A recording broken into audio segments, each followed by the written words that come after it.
Hey YouTube, what's going on? This is Dan. Alright, in this video we're going to be just talking about, it's a short conversation about Ethiopian kale. I know a lot of you probably haven't heard about Ethiopian kale, but Ethiopian kale is originated in Africa, Ethiopia to be exact. It's also called African kale or Highland kale.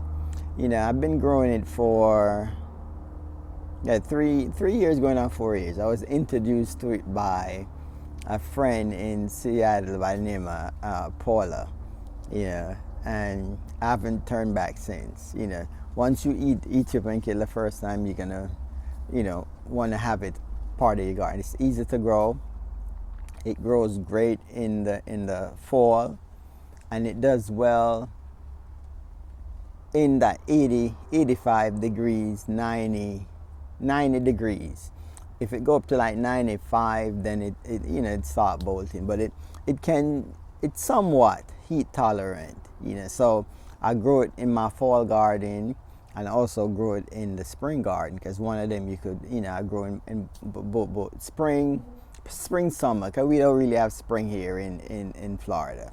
It's summer garden, and it's extremely tasty. It's actually a cousin to the actual kale.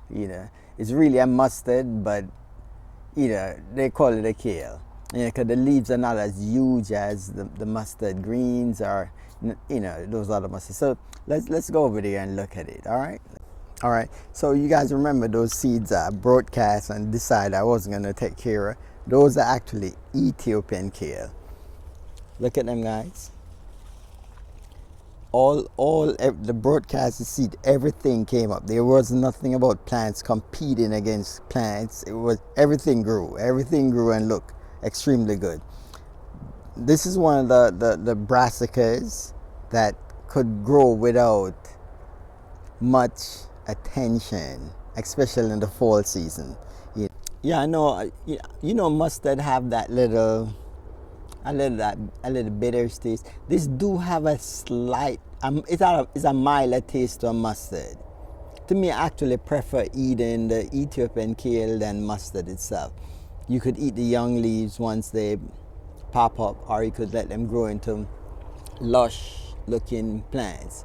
And one of the things I love about this plant is it needs no care. You don't need a daycare like a lot of people want to have plant daycare. This is gonna grow just wild and do whatever it want to do outside.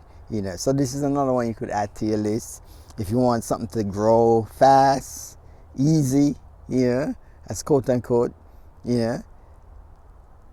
and tasty at the same time. Yep. And right through my food forest, they're growing all over. As I said, there's always food in the food forest. And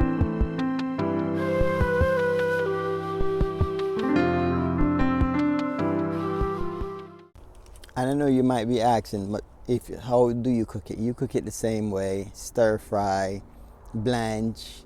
Or you could cook it down with your meats. If you're a meat eater, I just cook it with onions, scallions, tomatoes, and just cook it down. Sometimes I stir fry it. All the different ways, and this kale actually turned out extremely good. All right, guys. So this was just a quick video. Just wanted you guys to just check out Ethiopian kale. I don't really see it in a lot of seed stores, but it's one of them you should definitely add to your garden. All right. So thank you so much for watching. All be blessed with peace, love, happiness, and kindness. One love. All right, guys. Remember, one love. Love wins all the time. All right. See you in the next video.